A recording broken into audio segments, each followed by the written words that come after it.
Eh bien, yo les potes, c'est qui? J'espère que vous allez bien. En tout cas, moi, ça va nickel. Alors, aujourd'hui, on va parler honeypot. Alors, du coup, on va tout d'abord définir le terme. Donc, un honeypot, c'est généralement du matériel ou des logiciels qui sont déployés par les services de sécurité de toute organisation pour examiner les menaces, du coup, qui sont réalisées par les attaquants. Les honeypots, ils agissent habituellement comme appât pour, du coup, recueillir les infos sur les attaquants. Et comme ça, le NEPOD va récolter les informations et pouvoir permettre au système réellement visé de pouvoir se protéger contre les attaquants. Donc par exemple, si l'attaquant ici, lui, souvent, la plupart du temps, il attaque par le biais d'Internet. Donc du coup, il va arriver à l'Internet et ensuite, il va directement aller voir le honeypot. Et du coup, nous, on va avoir des informations sur son IP, par exemple, quel type de protocole il utilise, comment il réalise son attaque. Et donc, avec ces informations qu'on récolte sur Honeypot, bah, nous, derrière, on va pouvoir protéger notre firewall. Et du coup, ajouter des règles soit sur l'IP de l'attaquant ou soit sur les protocoles qui souhaitent attaquer ou voilà, tout simplement. Donc, cette vidéo, elle est basée sur un article de Hacking Article. Et donc, du coup, la source sera en description. Si vous voulez avoir plus d'informations, n'hésitez pas à la consulter. Alors maintenant, on va voir les différents types d'honeypot. Donc tout d'abord, on a le lot interaction. Donc c'est le plus bas, du coup c'est le pot de miel à faible interaction. Donc du coup ce pot de miel en fait, il a un nombre très limité de services et d'applications sur le réseau ou sur le système. Donc ce pot de miel il peut être utilisé pour garder une trace des ports et services UDP, TCP et ICMP. Du coup à ce niveau-là on utilise une fausse base de données, des fausses données, des faux fichiers, etc. pour faire un appât pour l'attaquant. Ensuite on a le pot de miel à interaction moyenne, donc medium interaction. Donc, du coup, là, ici, on va essayer d'imiter au plus possible l'OS en temps réel et toutes les applications et services du réseau qui est ciblé. Donc, du coup, on capte plus d'informations que le nipot faible. Donc là, avec le médium, on va capter plus d'informations pour pouvoir plus facilement se protéger. Ensuite, on a le pot de miel à haute interaction, donc le high interaction. Donc là, du coup, on va mettre à disposition de l'attaquant des logiciels vulnérables qui seront exécutés sur un OS en temps réel avec diverses applications. euh, avec un système de production pour pouvoir être au plus proche de la réalité. Donc là, une fois de plus, on monte en grade au niveau des informations qu'on récolte. La solution, du coup, elle est un peu moins stable vu qu'il y a beaucoup de données à gérer. Et le dernier niveau, donc le dernier type de honeypot, c'est le pur honeypot. Donc là, c'est un honeypot qui imite carrément l'environnement de production réelle d'une organisation pour pouvoir faire croire à l'attaquant qu'il est véritablement dans le réseau de l'entreprise. Ensuite, une fois que l'attaquant il va tenter de trouver une vulnérabilité, l'organisation elle va être alertée. Et donc pour pouvoir corriger assez rapidement les problèmes qu'il rencontre. Et du coup, parmi tous ces types de nipotes, on retrouve deux types principaux. Du coup, on a un pot de mail de production et un pot de mail de recherche. Le pot de mail de production il est généralement installé au niveau du réseau de production d'une organisation pour permettre de trouver les différentes vulnérabilités ou des potentielles attaques internes qui pourraient être présentes sur le réseau en interne. Donc pouvoir corriger par la suite les attaques réalisées sur le honeypot. Et du coup, le pot de miel de recherche, c'est un pot de miel à forte interaction. Et lui, son objectif, en fait, c'est simplement pour la recherche. Donc on va mettre un pot de miel comme ça dans le vide, en fait, sans vraiment de but. Enfin, on n'a pas vraiment le but de corriger des problèmes sur notre réseau interne. Le but, du coup, c'est de analyser comment se comportent les attaquants. Et du coup, voir quelles attaques remontent le plus. Et voir du coup les modes opératoires des différents attaquants. Alors maintenant, on va rentrer plus en détail dans les différents types de honeypot. Donc on peut décliner 6 types de honeypot. Donc on a un honeypot malveillant. Donc ça c'est le genre de polyméros qui sont utilisés pour pouvoir ajouter un malware dans un réseau. Donc le but de ce pot de miel en fait c'est de piéger les potentiels logiciels malveillants qui sont introduits dans un réseau. Donc le but c'est d'attirer l'attaquant ou tout logiciel malveillant pour lui permettre d'effectuer certaines attaques qui peuvent être utiles pour comprendre le modèle de l'attaque. Ensuite on a le email honeypot. Donc ce honeypot en fait c'est des adresses électroniques des fausses adresses électroniques qui sont utilisées pour attirer les attaquants à travers Internet. Le but du coup, c'est d'analyser les courriels reçus, voir quel type de fraude ils emploient, et du coup de quelle manière les mails de phishing sont abordés, et pour pouvoir se protéger par la suite, et par exemple bloquer les différents domaines s'il y a une URL malveillante par exemple. Ensuite, on a les databases honeypot, donc les honeypots de base de données. Donc ces pots de miel en fait, ils mettent en production des bases de données réelles qui sont vulnérables. Par exemple, vulnérables à des injections SQL. Le but, c'est inciter l'attaquant à lui faire comprendre qu'il y a des informations sensibles sur le serveur, comme des cartes de crédit ou des emails ou plein d'informations sensibles. Et du coup, lorsqu'on va voir l'attaquant faire ces différentes démarches, et ben, on va pouvoir se protéger derrière de la méthodologie employée par le hacker. Ensuite, on a le Spider Honeypot. Donc, ce pot de miel, il est installé dans le but de piéger les bots qui scannent du coup tous les serveurs en recherche de vulnérabilité, etc. Donc, le but, c'est également se protéger de ce genre de bots et comprendre comment ils fonctionnent. Ensuite, on a le Spam Honeypot, donc le honeypot pourriel. Ce pot de miel, en fait, il se compose de faux serveurs de courriel pour attirer les spammers et exploiter les différents éléments de courriel vulnérables. Et donc, du coup, un peu à l'image du email honeypot, voir un peu quelle est la méthodologie des pourriels, etc. Et pour finir, le Honeynet, Honeypot. Donc en fait, comme son nom l'indique, c'est un réseau de pots de miel qui sont installés dans un environnement virtuel et isolé, avec divers serveurs pour enregistrer les activités des attaquants et comprendre les menaces potentielles.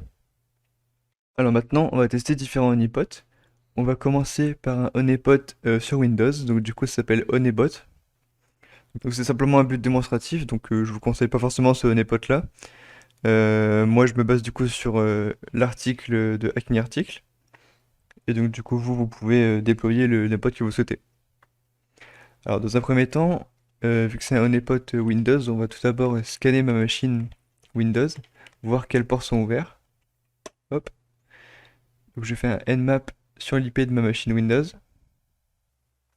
On voit qu'on a différents ports ouverts. Maintenant, on va lancer le Honeypot et on va voir les différents ports qui vont s'ouvrir.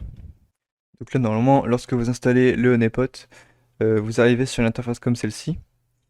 Donc là, on a les options générales. Donc on ne veut pas que ça démarre au démarrage de l'ordi. On ne veut pas les alertes audio. Ça capture les binaires. Donc on a automatiquement des rotations de log. Ensuite, bah, vous mettez ce que vous voulez. On peut même programmer une alerte par mail, faire un export des logs en CSV, et puis du coup, là, c'est les updates, on s'en fout un peu. Donc là, on a deux interfaces, donc port et remote. Donc nous, on va voir par exemple, du coup, avec notre machine, ici la Debian, on va voir sur refait un nmap qu'on retrouve beaucoup plus de ports. Donc là, du coup, c'est grâce au honeypot que ça fait ça. On va faire un more pour pouvoir voir en plus en détail ce qu'on a. Donc là, on a à peu près tous les ports, on va dire, FTP, SSH, Telnet, SMTP, pas mal de protocoles qu'on reconnaît pas mal. Donc du coup, là, on a vraiment beaucoup de choses. Du coup, là, on va dire que c'est un peu trop flagrant quand même. Du coup, on va dire que ça fait une première barrière pour un attaquant. Donc là, on va réaliser une connexion FTP sur notre machine avec le honeypot. FTP, et je mets l'IP de ma machine. Ok, j'ai pas FTP.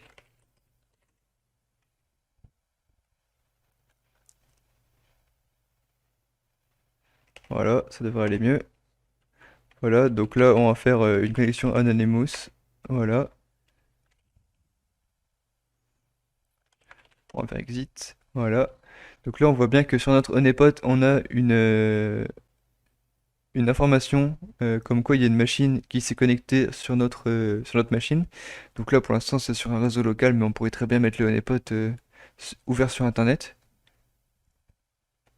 Donc là, si je fais View Details sur la requête qu'on a reçue, donc là, on voit qu'on a différentes requêtes avec différentes données. Donc là, on voit que la personne elle a mis user anonymous, donc c'est ce qu'on a fait. J'ai pas mis de password et ensuite bah voilà, il y a un login, etc. Donc on a vraiment toutes les informations avec les différentes dates, etc. Donc ça c'est assez intéressant. Donc il est assez complet. Maintenant pourquoi pas faire une collection SSH. Donc là on va faire une collection SSH avec Putty pour tester. Donc là on va équiper notre machine avec le honeypot. On va open. Et là du coup on a directement notre requête. Donc là forcément le service il marche pas, donc voilà, Putty il n'envoie pas de réponse. Donc voilà, on a l'information qu'une personne a tenté de se connecter. Et on voit même qu'il s'est connecté avec Putty, donc ça c'est intéressant. On voit vraiment quels outils sont utilisés. Alors du coup maintenant on va faire le test avec une machine Debian ici à gauche et une machine Kali Linux ici à droite. Donc le but ça va être d'installer un honeypot Linux. Donc là pour le moment, euh, si on fait un nmap sur la machine Linux, donc je vais installer le honeypot sur la Debian, on peut très bien faire sur la Kali également. Donc là pour l'instant il n'y a qu'un port SSH ouvert sur la machine. Nous on va utiliser un honeypot qui s'appelle Penbox. Donc là j'ai fait un copier-coller, voilà, wget ici vers le paquet Penbox. Voilà, est-ce qu'il va y arriver? Donc on va télécharger du coup le tar gz. Ici on a bien le tar gz. Maintenant on va le dézipper on va dire avec tar zxvf et le nom du paquet. Voilà. Si on rentre dans Penbox, ici on a du coup le honeypot il est écrit en Ruby. Donc il faut installer Ruby. Hop. apt install Ruby. On accepte. Et c'est parti. Ensuite, il n'y a plus qu'à lancer penbox.rb. Donc là, on a le petit menu. Nous, ce qui nous intéresse, c'est Network Tools. Donc on fait 2. Et ensuite, on fait 3 honeypots. Donc là, ensuite, on doit sélectionner une option. Donc ça, c'est Fast Auto Configuration ou soit Manual Configuration. Donc nous, on va faire une configuration manuelle. Hop. Donc là, on peut choisir le port à ouvrir. On va par exemple ouvrir du 21 pour le FTP. Ensuite, on doit insérer un message à montrer. Le message qu'on va montrer, c'est welcome, welcome l'FTP. Est-ce qu'on doit faire des logs? On va dire oui. On a un emplacement par défaut. Penbox other log honeypot. On va faire un log ftp.txt. Du coup, je l'ai mis à la racine. Est-ce qu'on doit faire un bip? Bah non. Et du coup, là, c'est actif sur le port 21. Si on refait un nmap sur notre machine, on a bien le port FTP qui est ouvert. Alors du coup, on va faire une connexion FTP sur la machine.